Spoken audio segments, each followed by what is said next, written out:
Good morning, and thank you for joining Community Based Connections September C Suite with your host and CBCI CEO, Michelangelo Bell. Today's guest is Debbie Hixon. Debbie is a 32-year nationally certified teacher in Broward County, having worked at both Blanche Ely High School and South Broward High School. Born and raised in Hollywood, she's been an active and involved member of the Broward County community for over 50 years as a student, teacher, and parent. Debbie is the mother of two sons, both of whom attended Broward County Public Schools, and she is the widow of Chris Hixon, the athletic director at Marjorie Stoneman Douglas High School, who tragically lost his life on February 14th, 2018, while trying to disarm the shooter. Debbie knows all too well the importance of keeping our schools safe while providing an equitable and engaging learning environment for all students. She currently serves as an at large member for the Broward County School Board and is today's C suite guest. I'll now turn it over to your host, Michelangelo Bell, and our guest for today, School Board member Debbie Hixon. Good morning, listeners. Good morning, community-based family. Good morning, Debbie Hixon. Thank you so much for joining us on this Zoom, this C-suite call to this morning. I'm so used to doing Zoom these days. Uh, C-suite, and Debbie, I gotta say, it's always a privilege to sit down and have a real robust conversation on the C-suite. And I can tell you this: one thing for sure, two things for certain, that today is where we have real authentic conversation and let the people of Broward County know and people of South Florida and people who may be listening from across the state of what's going on in Broward educational system, and from where you sit, what are you looking to accomplish. And so before we get started, I got to take the opportunity to thank all our funders that support community-based connection here live on the C-suite. Uh, got to give a special shout out to Children's Service Council of Broward County, United Way of Broward County, Broward County Human Service Department. We got to give a special shout out to Jim Moran Foundation, A.D. Henderson Foundation, and so much more. Uh, Ladies and gentlemen, can't forget ChildNet. There's a lot of great work happening around with our partner ChildNet and ACA Hospital and Community Foundation of Broward. So thank you to all our funders and our supporters, our private donors, for this opportunity to be able to share the great work we're doing in our community. Debbie, listen, it's time. It's time to get in the meat of the matter. Okie What's dokie. going on, Debbie? For the audience who don't know you, um, tell us a little bit about yourself. I know Amber read your bio, but tell us the heartstring Debbie that people don't know, that's out in the community, that people don't get to see when she's not live on TV or serving on Tuesday board meetings and dealing with the workshop. I won't say chaos, but workshop challenges and opportunities. Tell us who that Debbie is. Well, good morning, everybody. Happy Wednesday. So Debbie Hixon is the mother of two, the grandmother of a new grandbaby. He's 5 months old. Very, very blessed to be able to call myself mom and grandma.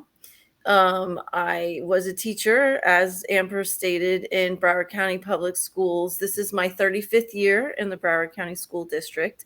Oh, Three of wow. Yes, starting my third year as a school board member, but 32 years as a teacher. I was a science teacher in high school. I started my career off at Blanche Ely High School. I was there for 5 years. And then I transferred to South Broward, mainly because I live in Hollywood and it was just closer. I was a science teacher at South Broward, and then became the magnet coordinator at South Broward High School. So I was doing that for the last 5 years of my teaching career. Um, I love to swim. I love to walk. I'm not a runner, but Corey and I do 5Ks all the time. We're usually bringing up the end of it, but we love to, give back to our community to support the different efforts, and 5Ks seem to be our way of doing that, and it's great exercise. I love gardening, although I guess I weed more than I grow my plants because I'm not very good at that, but I do love to mow the lawn. So I guess I'm more of an So, outdoor kind of person. so in other words, when you're not ruling and making policy decisions and so forth for folks across the county, you're living a simple life as everybody else around here. You know, I there's I your am, life and is I just normal. They can see you at your normal grocery store shopping, and yep, you know, and it's not this high roller lifestyle that people would suggest that people who are elected officials are living. Um, no, and I also love to volunteer. I actually volunteer on Mondays at Dania Beach Elementary. I yeah. work with one of the teachers there and help some students that are struggling with reading. Wait. That I think that's a big component right there. Wait, you're saying that here? I have not heard it before. I'm not sure. I'm sure. Not. Let me not say that. I don't want to get myself in trouble. But what I will say is that a sitting school board member is volunteering at a school site. Yeah, I have since Not I by was force, not no, by policy, no, since I but was because you see a elected. need. Yes, well, I did Northside Elementary as a reading pal for the first 2 years. And then my schedule didn't allow me to continue that. So I moved over to Dania Elementary. And, reading volunteers are so needed in our district. And I can't ask people to do something I'm not willing to do myself. Remind me to come back to that um, because I want to make sure, you know, how I know with all the challenges that we go across in the school board and making sure protection, making sure kids are safe and everything else. What about those parents? And I got some questions here. We're going to get into questions, but you talk about you're real big on safety, and we all know the reason why. Yes. But for those individuals, those corporations, those nonprofits, and all those different people that work collectively together with the school board, how can they really volunteer? What can they do from an individual standpoint? Because we talk about safety is a key component, but how do we make the process effective enough so great volunteers can help elevate our school district? Because we know the teachers can't do it all by themselves. Correct. And it fell into kind of a weird space in COVID because they used to love to have lots of volunteers come, and then COVID happened, and we weren't sure. We didn't want a lot of people who weren't supposed to be there in the space. And so I think we're coming to the other side of that. Not to say that COVID isn't still a concern, but I think it's settled down. Enough people are vaccinated that it's something that we are just learning to live with in a better way. So I think it's really important that the district share with everyone how to not just partner with the district, which a lot of people do. We have our partnership award ceremony, and so many people are involved, but just individual people being able to volunteer like I do in Mr. Nelson's class at Dania Elementary, because those teachers don't always have the time to give the students the individual attention that they need. So I go in for an hour on Monday. I have 3 students. He gives me a lesson to teach them. So I think it's important for us to help, for us meaning the school district, to help people, individuals. Like this is a plan that I would really love to see flourish more. Like, let's say CBCI employees, every Wednesday they go to a particular school as a volunteer for an hour. And that's something that we as a district helped to connect everybody with, so that it's seamless, but we're also putting volunteers in places where the schools need them. Sometimes they need them in the media center. Sometimes a specific teacher might need them, to help with reading. So it's something that, now that we're on the other side of being concerned about people coming into the school, that I think would be a great way to build those partnerships, so that we're not just always asking for money. We want the time, we want the people, because to me, the most precious thing you can give anybody is your time. Absolutely, absolutely. Look, time, as my father used to say, my late father used to say, time is something you can never get back. It's the only thing that keeps moving forward, right? So that was totally heartfelt, and I totally understand what you mean by that time. Listen, let's get into some of these questions. Okay. Right, I got some real tough questions for you. What's your why, Debbie? Like, why are you a school board member? Why what you know? What's your why? So it's a great question because I never expected or even desired to be a school board member. But being a teacher for 33 years in the district, often wondered to myself, what were they thinking? What was the school? Why are they making us do these things that have no value in the classroom? So when Robin Bartleman decided to run for a different office and the seat for countywide school board member was open, I had people reach out to me, which I thought was odd because I'm not very political. But as you alluded to, my husband was one of the victims of the Marjorie Stoneman Douglas shooting, and after that happened, I just couldn't sit back and do nothing. So the 17 families formed a group called Stand with Parkland, and we were very active in going to Washington, D.C. and Tallahassee and talking with legislators and just trying to make some changes that were necessary in both school safety, mental health, and responsible firearm ownership. And I also worked with the police department in Coral Springs in the city of Hollywood to do voluntary gun buyback programs.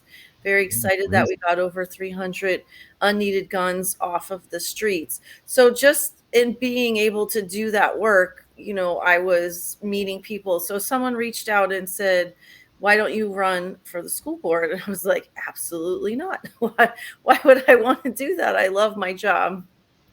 But just in conversations with my family and my support system, they said, absolutely, you should do that. You love Broward County Public Schools. You know the things that need to be better, and you can bring that classroom perspective that seems to be missing. So I jumped into the race, and not being a politician, it was not what I was expecting it to be, but I really am so grateful and honored that the people in Right. Broward County allow me to serve them as a school board member. Thank you so much, Deborah, for that response. So I'm going to ask you. You know, like I said, I think our audience deserve to know this question. This next question I'm going to ask you. What have you achieved since you've been a school board member? Well, and thank you for that question. It's as a teacher, it's really hard to sit down and sell yourself, right? Because basically that's what we just do things. We want to make it better. But so I sat down and thought about some things. So I think my biggest accomplishment was in the first 2 years of my office, I visited every single school in the district. It was a goal that I had as a countywide school board member to be able to sit down with every single principal, walk the school, see what amazing programs they had, and also see what some of the concerns were. So, in that process, and it did take a little over 2 years to do that, but I have been to every single school at least once.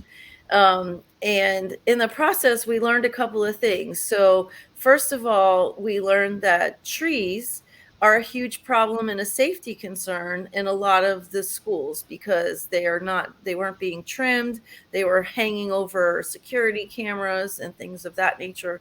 So it was something that I was able to increase the budget for tree trimming because they had decreased it, so schools can now just call when they have a problem. It's also concerns, doesn't seem like a big deal, but out on the playground or different things where it's on the roof, it causes a lot of issues that are safety concerns for the students. So was very happy to do that.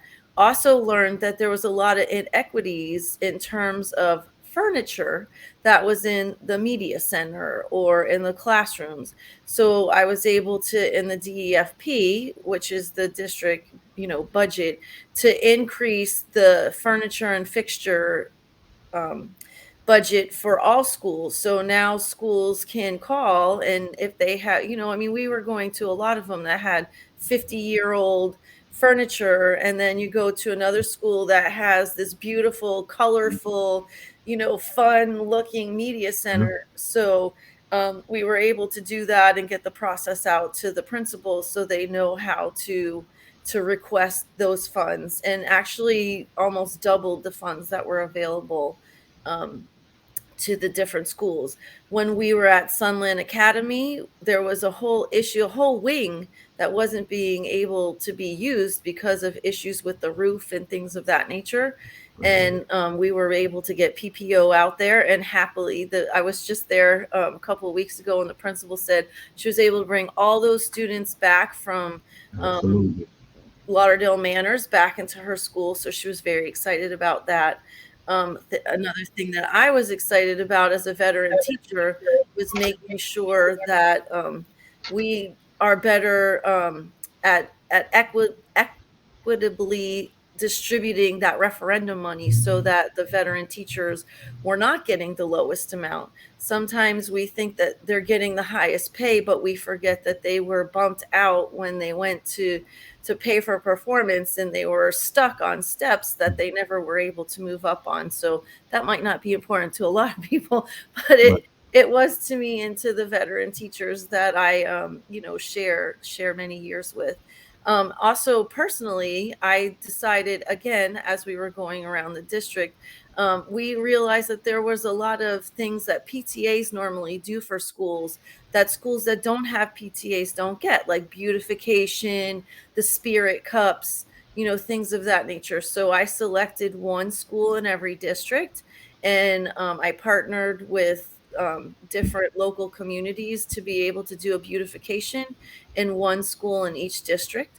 So they now have spirit cups, they have new landscaping, some of them got new irrigation. Tedder Elementary wanted to put in a butterfly garden. Wait, I got to stop you there. Because I went to Tedder Elementary. Yeah, I I, know. I went. Listen, I went there from kindergarten to fourth grade.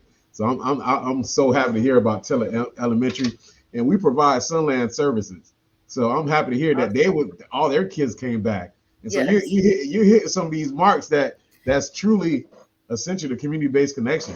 But go Well, ahead. I'm sorry. I just had I'm to jump in there. excited. I I know love you, you man. said I said I had a list. So also very excited at Lloyd Estates that we went to visit, and the principal was concerned because they were redoing one bathroom but not redoing the bathroom on the other side. So was able to work with district staff to make sure that both bathrooms looked like they belonged in 2023, not 1950.